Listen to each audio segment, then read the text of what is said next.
ಯಲ್ಲಾಪುರ ತಾಲೂಕಿನ ಹುಲೆಕೋಣಿಯ ಶಿವಗಂಗಾ ಸಭಾಭವನದಲ್ಲಿ ಏಕಾದಶಿ ವ್ರತ ಜಾಗರಣೆ ಕಾರ್ಯಕ್ರಮ ನಡೆಯಿತು. ವಿದ್ವಾನ್ ಮಂಜುನಾಥ್ ಭಟ್ ಮೊಟ್ಟೆಗದ್ದೆ ಅವರು ಏಕಾದಶಿ ವ್ರತದ ಮಹತ್ವದ ಕುರಿತು ಉಪನ್ಯಾಸ ನೀಡಿದರು. ಶ್ರೀನಿಧಿ ಭಟ್ ಅವರಿಂದ ಭರತನಾಟ್ಯ ಪ್ರದರ್ಶನ ನಡೆಯಿತು. ಮಾತೆಯರು ಭಜನೆಗಳನ್ನು ಪ್ರಸ್ತುತಪಡಿಸಿದರು. ನಂತರ ನಡೆದ ಏಕವ್ಯಕ್ತಿ ತಾಳಮದ್ದಲೆ ಪ್ರೇಕ್ಷಕರ ಮೆಚ್ಚುಗೆಯನ್ನು ಗಳಿಸಿತು. ದಿವಾಕರ್ ಹೆಗಡೆ ಕೆರೆಹೊಂಡ ಸುಂದರವಾಗಿ ಕನಕ ಜಾನಕಿ ಪ್ರಸಂಗದ ಪಾತ್ರ ಚಿತ್ರಣ ನೀಡಿದರು. ಹಿಮ್ಮೇಳದಲ್ಲಿ ಭಾಗವತರಾಗಿ ಅನಂತ್ ಹೆಗಡೆ ದಂತಳಿಗೆ, ಮದ್ದಲೆ ವಾದಕರಾಗಿ ನರಸಿಂಹ ಭಟ್ ಹಂಡ್ರಮನೆ ಭಾಗವಹಿಸಿದ್ದರು. ಸಂಘಟಕರಾದ ಶಿವರಾಮ್ ಭಟ್ ಹಾಗೂ ಮಂಜುನಾಥ್ ಭಟ್ ಕಲಾವಿದರನ್ನು ಗೌರವಿಸಿದರು. ರಾಮನಿಗೆ ಅದೂ ಇಲ್ಲವಲ್ಲ ಅಂದುಕೊಂಡ್ರೆ ಈಗ ಮಕ್ಕಳನ್ನೂ ನನ್ನಿಂದ ಕಸಿದು ಬಿಟ್ಟಿತ್ತಲ್ಲ ಈ ವಿಧಿ. ಏನು ಮಾಡಲಿ? ಮರೆಯುವುದು ಅಂದ್ರೆ ನೆನಪು ಮಾಡಿಕೊಳ್ಳುವ ಇನ್ನೊಂದು ವಿಧಾನವೇ ಹೌದು. ಅದು ನನ್ನ ಮಕ್ಕಳು ಓಡಾಡ್ತಾ ಇದ್ದಾರೆ, ರಾಮಲಕ್ಷ್ಮಣರು ಓಡಾಡ್ತಾ ಇದ್ದಾರೆ ಅಂತ ಹೇಳೋದು. ಅವರ ಬೆನ್ನನ್ನು ನೋಡಿದಾಗ ಇದು ರಾಮನೇ ತಿರುಗಿ ನಿಂತಿದ್ದಾನೆ ಅಂತ ಭಾಸವಾಗುವುದು. ಬತ್ತಳಿಕೆಯನ್ನು ಕಟ್ಟುವಾಗ ನಿಂತ ನಿಲುವಿನಲ್ಲಿ, ಆ ಚೆಲುವಿನಲ್ಲಿ ನನಗೆ ರಾಮನೇ ನೆನಪಾಗುವುದು.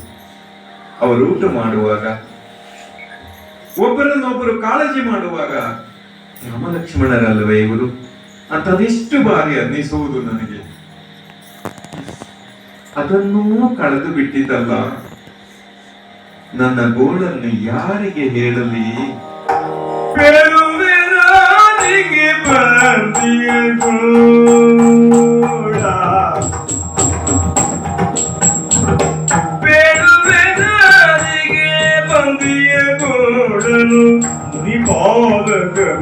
ಪಾತಾಳಕ್ಕೆ ಹೋಗಿದ ಮನದಲ್ಲಿ ಕೇಳುವ ಯಾರನ್ನು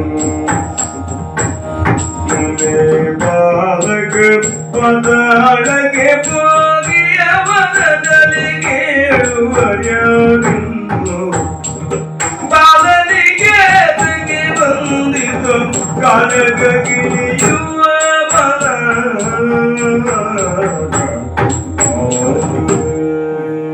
ವಾಲ್ಮೀಕಿ ಋಷಿಗಳು ಆಶ್ರಮದಲ್ಲಿ ಇರುತ್ತಿದ್ರೆ ನನ್ನ ದುಃಖ ಅವರಿಗೆ ಅರ್ಥವಾಗ್ತಾ ಇತ್ತು.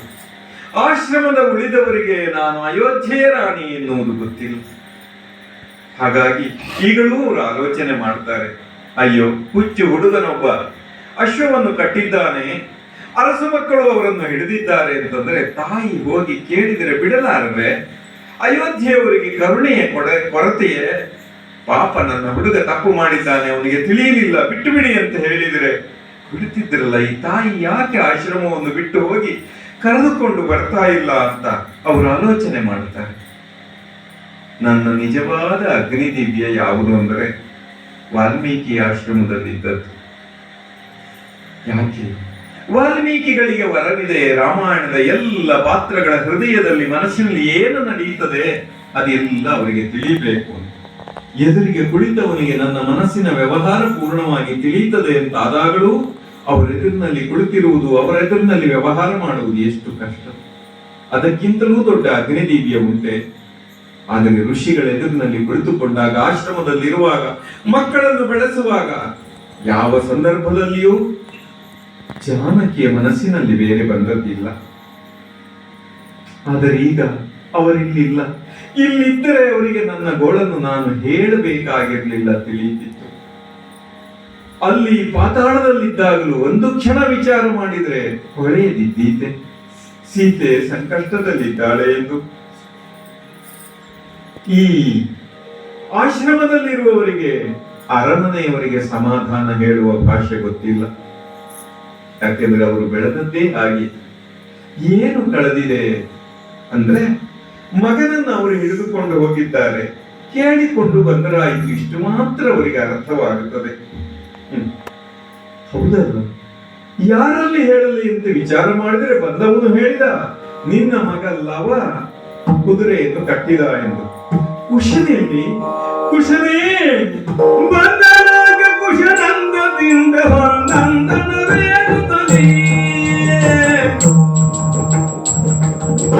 ಬಂದನಾಗ ಕುಶನಂದದಿಂದ ಹೊಂದಂದನವೇರುತ್ತಲೇ, ಹೊಂದಂದನವೇರುತ್ತಲೇ.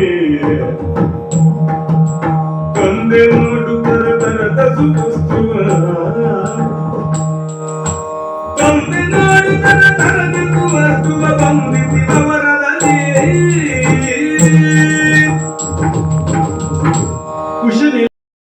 ವೀಕ್ಷಕ ಮಹಾಪ್ರಭುಗಳೇ, ನಮ್ಮ ಚಾನಲ್ ಅನ್ನು ಸಬ್ಸ್ಕ್ರೈಬ್ ಮಾಡಿ, ಶೇರ್ ಮಾಡಿ, ಪ್ರೋತ್ಸಾಹಿಸಿ.